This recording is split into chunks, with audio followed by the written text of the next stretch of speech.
I want you to close your eyes for a second. Seriously, humor me on this one.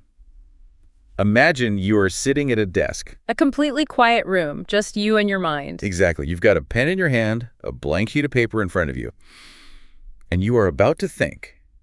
Maybe you're wrestling with, I don't know, a really tough ethical problem at work, or you're trying to figure out why a certain political event made you so angry. You are just thinking. It's a completely private moment. Right.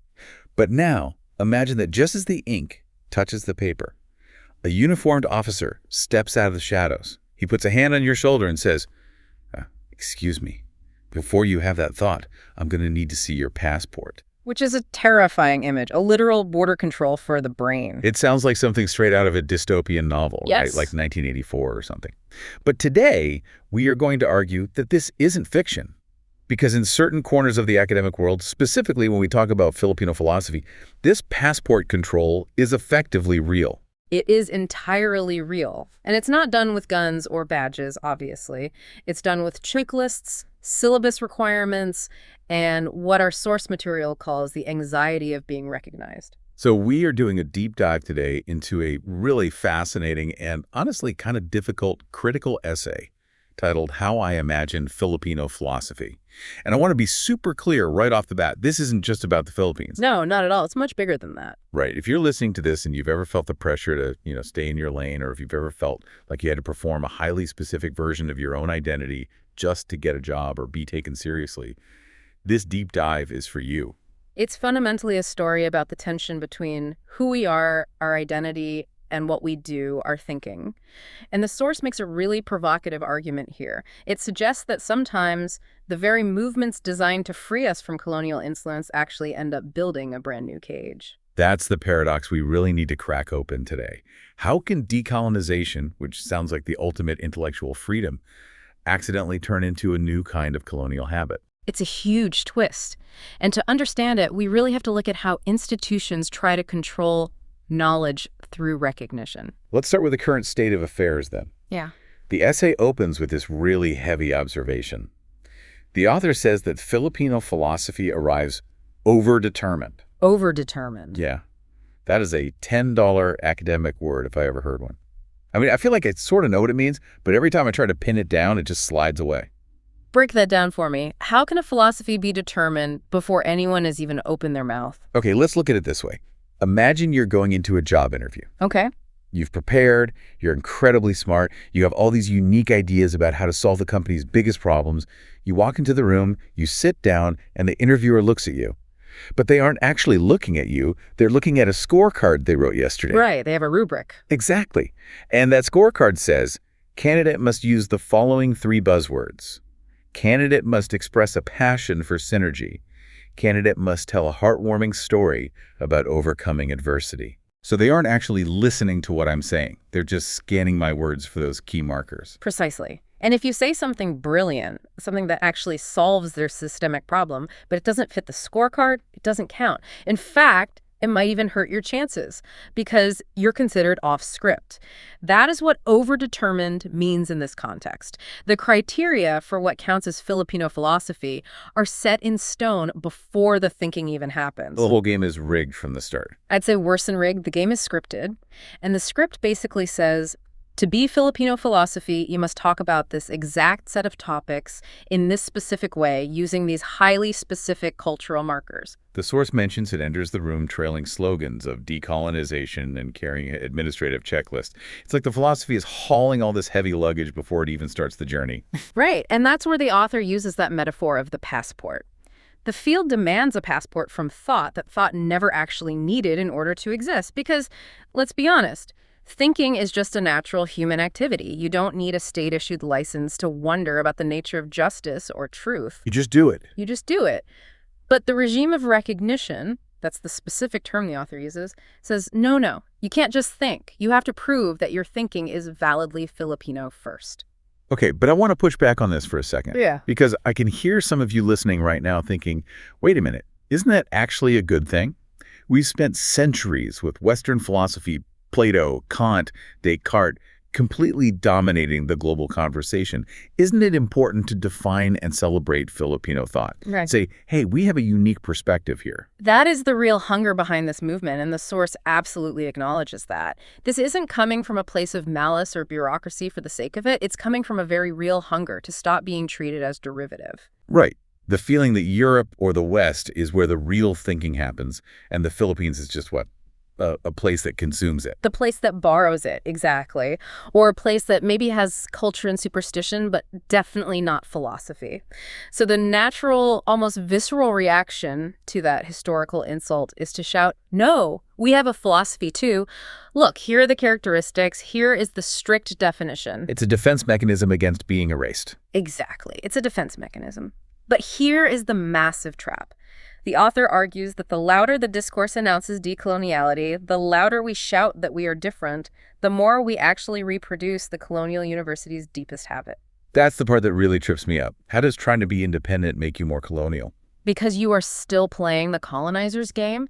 Think about what the deepest habit of the colonial university actually is. It isn't just teaching Plato or reading dead white guys. It is the obsession with classification. It is the overwhelming need to define, measure, and certify what counts as knowledge in advance. So by creating a strict checklist of what is Filipino, we're essentially just doing the exact same thing the colonizers did, but we've painted it with different colors. You are validating the form of the colonial institution.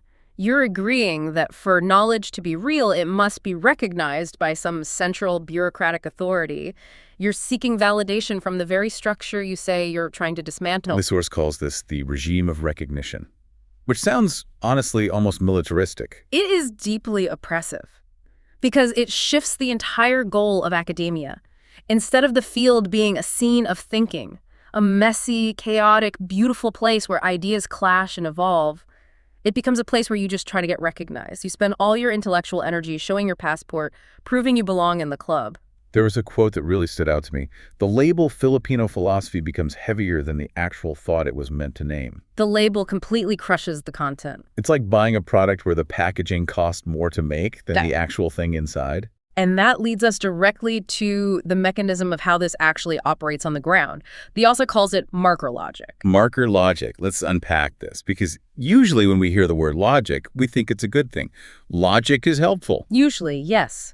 But marker logic is deceptively reassuring. It offers clarity in a very unruly situation. Think about it think about Spotify genres. Okay. I'm listening. You know how Spotify or Netflix needs to categorize absolutely everything? You get these ultra-specific buckets like sad indie folk for rainy Tuesdays or high-octane action comedy. Or Filipino karaoke classics. Exactly. Now, let's say you are a musician. You write a song that is this wild, unprecedented mix of jazz, heavy metal drums, and traditional chanting.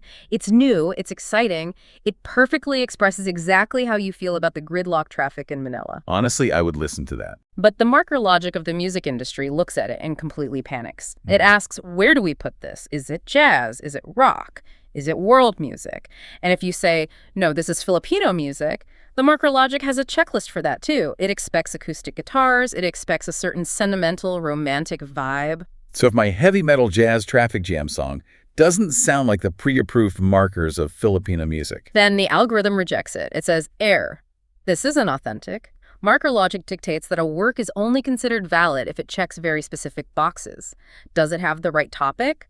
Does it have the right authorial identity? Is the purpose explicitly nationalistic? Are the argument forms recognizable? So if I'm a Filipino scholar and I write a brilliant paper about, I don't know, the mathematical structure of formal logic or the ethics of artificial intelligence, and I don't explicitly mention the Philippines or frame it around my identity, then under marker logic, you might be accused of not doing Filipino philosophy. You failed the checklist. You haven't shown your passport. that seems incredibly limiting. And the author says this fuses these requirements into what they call a gate. And notice how the university apparatus treats this gate. They treat it as a massive achievement. Look, we have a gate. We have rigorous standards. We are a real discipline now. But the author completely cuts right through that. They argue the gate isn't an achievement at all. It's an anxiety management device. That is such a psychological takedown, isn't it? It's savage. But who exactly is anxious here? The institution is anxious. The scholars themselves are anxious. There is a deep-seated, lingering fear that the field is illegitimate. that it doesn't really count on the global academic stage. So to calm that fear, they invent an apparatus, the gate, that certifies legitimacy. If you pass the gate, you are real. It soothes the anxiety of not existing. But the ultimate cost of that safety is that thinking is forced to begin from identity. You got to start with, I am Filipino, therefore I think X, rather than saying, I see this problem in front of me, let me think about it. Yes. The source creates this brilliant contrast between starting from identity versus starting from the pressure of the object. I love that phrase so much, the pressure of the object. It sounds so physical. It is physical in a way. It means the actual thing you are trying to understand. If you are looking at urban poverty or political corruption or even a concept like beauty, that object asserts a pressure on your mind. It demands to be understood on its own terms. You should be responding to that specific pressure. But marker logic forces you to filter that authentic response through a pre-decided frame. So you're not actually looking at the poverty anymore. You're looking at the Filipino perspective on poverty. Which completely limits what you can actually see. The real world just becomes raw material to be processed by this rigid frame, and the frame is violently protected under the guise of strictness. Strictness, that's the weapon they use. If you challenge the frame, you are told you aren't being rigorous enough. Anything that doesn't fit the university's preconceived idea of an academic argument is immediately dismissed. The source uses two specific terms for this dismissed work. It is called either loose or raw. Loose implying it's just sloppy. Yes, inferior. Lacking proper discipline, they'll say, oh, that's just a blog post. That's just a personal rant. It's not philosophy. And what about raw? That feels even more loaded. Raw is incredibly insidious. Raw means it is just data. It's folklore. It's an interesting little cultural story. It's something for the real philosophers to come in, extract, and translate into real theory later on. That sounds exactly like historical colonialism, extracting raw resources like rubber, gold, spices, to be shipped off and refined in the factories of the West. Which is exactly why the author warns that the louder we shout decoloniality, the more we might just be reproducing the colonial habit. We are treating our own local thinkers as raw material unless they happen to use the university's approved stamps of approval. This brings us to a specific area in the text where this marker logic gets really messy and, honestly, a little heartbreaking. The discussion of Indigenous knowledge systems. This is the emotional core of the essay, without a doubt. Now, usually when we hear about preserving Indigenous knowledge, it's framed in this purely noble, almost wonderful light. We need to save the wisdom of the elders. It's treated as almost holy. And it is vital work. But the source argues that the rhetoric of saving is often deeply suspicious. It tends to fall straight into a trap of romanticization. The crystal vase syndrome. Exactly. Academics, and even very well-meaning activists, tend to view Indigenous systems as intact epistemic worlds. They imagine a pure ancient wisdom that has existed untouched and unchanged for 1,000 years, just sitting there on a pedestal waiting to be admired. Like a literal museum piece. Look at this beautiful, fragile thing that has never been tainted by the modern world. Right. But the author says, look closer. The author has actually spent time working with IP Indigenous peoples communities. And when you are actually on the ground, it doesn't look like a crystal vase in a quiet museum. It looks like a muddy, messy, incredibly complicated negotiation with contingency. Negotiation with contingency. That's another one of those dense academic phrases. Let's translate that for everyone. It basically means dealing with real stuff happening in real time. It means survival mode. The source lists the actual realities these communities face daily. It's not just peaceful chanting on a mountaintop. It's severe land pressures. It's massive mining companies trying to literally bulldoze their territory. It's the local public school system telling their kids they need to cut their hair and speak a different language. It's market demands. And I found this exact phrase so striking. The banal violence of paperwork. The banal violence of paperwork. It creates such a vivid, frustrating image. You have this deep, ancestral, holistic knowledge system violently clashing with a government form that demands you check a single box for religion or occupation. Think about how crazy that is. You have a worldview that might not separate religion from farming or healing. To them, it's all one interconnected thing.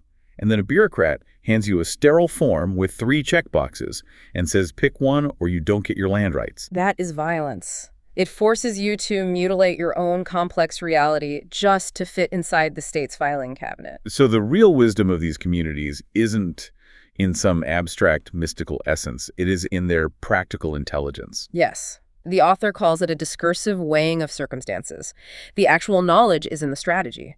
Knowing when to speak up, when to withhold information, when to comply with the state, when to completely refuse, when to trade, and when to just endure. It's highly strategic. It's alive. It feels almost like a martial art. It is entirely about decision-making under extreme constraint. The author notes that the question being asked in these communities is rarely, what are we, essentially? It is almost always what must be done right now, given this specific threat. That is a massive shift in perspective. What are we essentially? Is the question the university wants them to answer for the textbook. What must be done now is the question they are actually answering to survive. And here is the profound educational danger. If you take that living, breathing, struggling negotiation and you freeze it into a static school module called Indigenous philosophy, you risk deeply alienating everyone involved. The source mentions two distinct types of alienation here. First, estranging the knowledge from the relational conditions that actually made it possible. You strip away the entire context, the land struggles, the paperwork, the mud, the resistance, and you just present the wisdom as an isolated proverb written on a blackboard. It becomes completely hollow. It turns into a fortune cookie. And the second alienation, estranging the students themselves. This is where it gets tragic. The material is presented to young students as their identity. The teacher stands at the front and says, "This is yours. This is who you fundamentally are."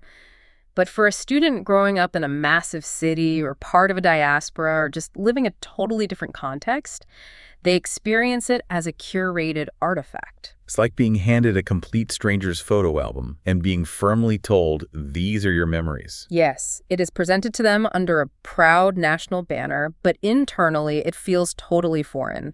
And because they are being told it is them, they feel a terrible disconnect. They can't actually access the thought or the philosophy because they are way too busy trying to perform the expected identity. Which naturally leads us right into the classroom itself. The source describes a scene, they call it a classroom theater, that I think anyone who has ever taken a humanities class will immediately recognize. It honestly made me cringe a little bit just reading it. It's a very uncomfortable, very powerful scene. The teacher introduces an indigenous way of speaking about land or personhood, and they do it very respectfully. But the framing is heavy-handed. The framing is, this is Filipino, therefore it is you, therefore you must recognize yourself in this text. And the author says the room tightens. I can physically feel that tension. It's that awful, awkward silence where everyone is just waiting for someone else to react first. It's the immense pressure to nod solemnly and say, yes, I feel this deep in my soul, even if you absolutely don't. And if you don't feel it, you just feel guilty. You sit there thinking, is there something wrong with me? Am I not Filipino enough? Exactly. The source describes the range of reactions beautifully. Some students comply politely. Some resist silently by tuning out. Some actively perform the expected recognition to get a good grade.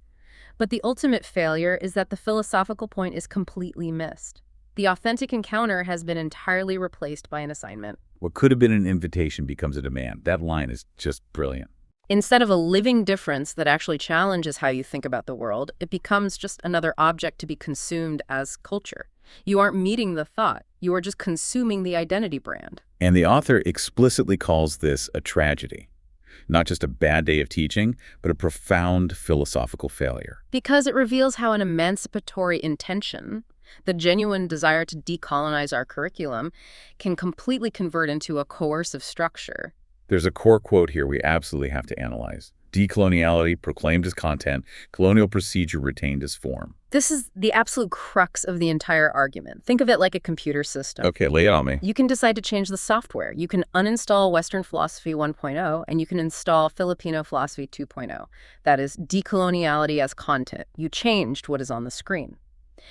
But if you are running that new software on the exact same underlying operating system, the same standardized grading systems, the same rigid hierarchy, the same obsessive need for certification and checklists, you have retained the colonial procedure as form. The machine itself hasn't changed at all, just the desktop wallpaper. Exactly. You are teaching local indigenous thinkers, yes, but you are teaching them using the exact same rigid testing, classifying, extracting methods of the colonial university. You haven't changed how you think. You've merely changed what you are thinking about. You're still standing at the door asking for the passport. You just changed the color of the passport cover. And that is exactly why the author says we need to imagine the field otherwise. So let's talk about that alternative. Because if the current way is a trap, what does the otherwise actually look like? The vision they lay out is really beautiful. The author wants to imagine Filipino philosophy not as a distinct, fragile essence that needs to be protected by fences and labels, but as forms of thinking that belong to the entire global tradition of human thinking. Forms of thinking that arise from Philippine contingencies. Yes. They come from the specific history, the specific language, the specific political institutions of the Philippines, but, and this is the crucial part, they do not require a border wall to exist. And they don't magically become more legitimate just because you put a fence around them and hire a guard. Right. The author is fundamentally redefining what correctness means in academia. In the old way, the marker logic way, correctness simply equals orthodoxy. Are you faithful to the method name? Are you faithful to the accepted canon? Did you check all the boxes on the rubric? But the new way proposes that correctness equals adequacy to the object. Adequacy to the object. Can we break that down a bit? Because that phrase sounds almost like engineering or physics. It sort of is, conceptually. It means, is your thinking actually responsive to the specific situation in front of you? Does your concept illuminate the actual problem? If you are trying to understand a massive political crisis, the correct philosophy is simply the one that helps you understand it best, not the one that happens to have the most national ingredients baked into it. Okay, but this leads directly to a really specific example in the text that I think we need to fight about a little bit. You're talking about the Lacan example. I'm talking about the Lacan example. The author explicitly mentions using Jacques Lacan, the French psychoanalyst, to read Philippine culture. Yes, they do. Can we just pause there for a second? Because I feel like I'm missing a massive step here. We just spent 20 minutes talking about how we desperately need to stop seeking validation from the West. We talked about how overdetermined the field is. And now you're telling me the author suggests using Jacques Lacan, a very dead, very white, very French psychoanalyst, to understand Filipino culture. It sounds like a massive contradiction, doesn't it? It sounds like a huge step backward. Isn't that exactly the kind of colonial habit we are supposed to be breaking? Oh, let's see what the French guy thinks about us. I completely get that visceral reaction. It feels like we're just running right back to the colonial masters. But this is where the author makes a really subtle, really vital distinction. It is entirely about how you use the tool, not where the tool was manufactured. Explain that, because it's a tightrope walk. The author specifically says, I am not declaring myself a Lacanian to weaponize a doctrine. They aren't trying to be French. They aren't trying to get a fancy diploma from the Lacan Institute in Paris to prove they are smart. So they aren't looking for European approval. No. What they are doing is responding to an insistence or an obsession in public life, something they clearly see happening in their own society. Maybe it's a highly specific way local politicians talk, or a cultural habit of historical repetition. They see a real problem, and they look in their intellectual toolbox. And it just so happens that Lacan designed a wrench that fits that specific bolt perfectly. So it's purely pragmatic. It's not worship. Exactly. The author uses whatever helps keep pace with the insistence of reality. The goal is to think as far as the object allows, then return and revise your thoughts. If Lacan helps you see the reality of the Philippines more clearly, you use Lacan. If a local indigenous proverb helps you see it more clearly, you use the proverb. The loyalty is entirely to the object, the reality you're studying, not to the geographical source of the theory. That is what adequacy to the object means. And the author fiercely argues this is much closer to real philosophy than any marker list could ever be, because it keeps thought vulnerable. It keeps it open to failure and to surprise. If you just stick to the checklist, you already know the answer before you even start thinking. This is Filipino because it mentions bamboo and the concept of kapwa. But if you follow the object, you might end up somewhere completely surprising. You might find out that a French psychoanalyst explains a Manila traffic jam better than a national hero does. That is a risky, dangerous thought, but it's a real thought. Now, I can hear the critics already gearing up, but isn't this dangerous? If we just use French theorists and we don't strictly enforce our own identity markers, won't we just dissolve? Won't we lose our distinctness entirely? Won't we just become a muddy, second-rate copy of the West? The author entirely anticipates this fear, and their answer is profound. They argue that the overwhelming demand for distinctness, the absolute obsession with proving we are uniquely Filipino, is itself a symptom of the colonial wound. The wound itself causes the obsession. Think deeply about what colonization actually did. It didn't just steal land and resources. It ranked human beings. It measured their skulls. It made the colonized constantly prove themselves in the colonizers' terms. Show us you are civilized. Show us you have real culture. Show us you are fundamentally different from the savages. So we deeply internalize the need to be recognized. We constantly feel like we have to pull out our ID card to prove we have a right to exist in the room. Precisely. If Filipino philosophy obsesses over proving its Filipino-ness, it is still essentially asking permission to exist. It is standing at the front of the classroom saying, "Look, teacher, I did the assignment. I followed the rubric. Am I real now?" It calls the permission liberation, Yeah. but it's still just permission. The author desperately wants a philosophy that does not ask permission. I love that line, a philosophy that does not ask permission. It enters the global human conversation by force of insight, not force of certification.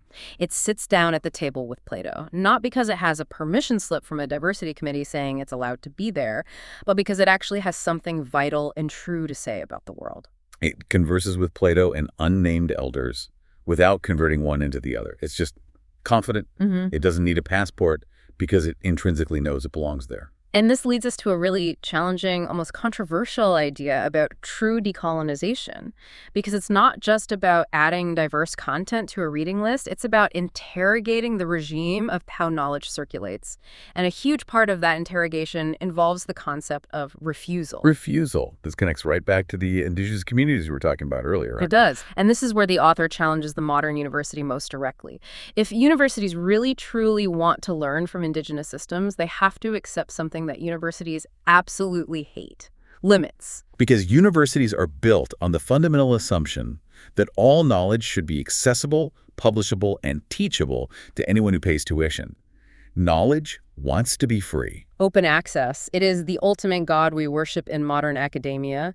But the author says, no, we must accept community authority. We must accept restricted access, non-documentation, and non-transferability. So essentially, the university wants to extract this knowledge. They want to go in, record the sacred ritual, write it down in a peer-reviewed journal, and put it in the library for everyone to read. Right. They view the knowledge as an unmined resource. And the author is saying, no, you can't do that. The author is saying that true decolonization means respecting a community's absolute right to say, you can't have this. You can't have this. That is a genuinely radical sentence to say inside a university. Think about it. Maybe that specific ritual isn't meant for you. Maybe that story completely loses its power if you translate it and write it down in English. Maybe that medicinal knowledge belongs to a specific family lineage and shouldn't be patented by a pharmaceutical company or even published in a PhD dissertation. It's the difference between being invited to visit someone's home and deciding to loot their living room. Exactly. And this refusal, this firm no, is not an anti-philosophical stance. The author argues it is one of thought's most important ethical forms. That is a really hard pill to swallow for a well-meaning academic. To be told, yes, there is incredible wisdom here, but no, you cannot have it. But if you don't accept that refusal, then saving the knowledge just becomes another form of capture. Inclusion just becomes a gentle, polite name for forced translation into the dominant Western form. We will include you, but only by turning you into a highly structured textbook chapter. Which instantly kills the living, breathing nature of the knowledge. It turns the dynamic survival kit back into the dead museum piece. Exactly. You've killed the very thing you claimed you wanted to save. So where does this leave us at the end of the day? The author doesn't seem to want to just burn down the entire university, but they clearly want to radically change the landscape. The final image in the essay is incredibly striking. The author imagines a field without a gate. A field without a gate. Instead of a heavily guarded fortress with a passport checkpoint, imagine a moving edge. A wide open place where multiple overlapping life worlds, the urban, the rural, the Muslim, the Christian, the migrant, the diasporic, all collide naturally and generate unpredictable thinking. It's not a static monument. It's definitely not a brand. It's a continuous practice. And the summary of this practice is just powerful. It is thinking under pressure, thinking with others, thinking with restraint when restraint is ethically demanded, and thinking with courage when courage is demanded. And thinking without the paralyzing need to declare exactly what one is before one even begins to think. That is the ultimate intellectual freedom, to let the actual thought define the thinker rather than forcing the identity to restrict the thought. The author says, let Filipino philosophy be what it already is at its best. Not a label that dictates reception, but an encounter that forces attention. An encounter that forces attention. That is exactly what truly good philosophy does. It stops you dead in your tracks. It doesn't show you a laminated badge. It just grabs you by the collar and makes you see the world entirely differently. This has been such a wild journey. We started with a border control passport, went through a heavily guarded gate, sat in a really awkward classroom, argued about French psychoanalysts, and somehow ended up in this wide open field. It's a journey from deep institutional anxiety to genuine intellectual confidence. From constantly seeking recognition to actually exercising insight. And look, I know what some of you are thinking right now. You're thinking, I'm not an academic, I'm not a Filipino philosopher, why does any of this matter to my life? But I really want you to stick with us here, because what we are really talking about today is the overwhelming universal pressure to perform your identity. It really is a universal modern experience. Whether you're an artist trying to get noticed, a writer, or honestly just someone posting on social media, there is this constant, suffocating pressure to fit into a neat little box that the world instantly recognizes, to be the authentic version of yourself that the algorithm rewards. We are all navigating marker logic every single day. We constantly ask ourselves, am I professional enough? Am I creative enough? Am I engaging enough for this specific platform? So here's our final provocation for you, the listener, to mull over. In your own life, whether you are writing a quarterly report, leading a team at work, or just trying to understand your own place in a really confusing world, ask yourself this. Are you constantly seeking certification via a checklist? Are you just trying to fit into a marker logic to prove to someone else that you are valid? Or are you actually engaging with the pressure of the object? Are you looking at the messy, complicated problem right in front of you and thinking through it honestly, completely, regardless of what the regime says you are supposed to do? Are you spending your energy building a gate to keep people out or to keep yourself feeling safe? Or are you building a path forward? And ultimately, are you brave enough to just think without asking for permission first? That is the real question. Thank you for taking this deep dive with us today. It's been a real pleasure. We will see you in the field.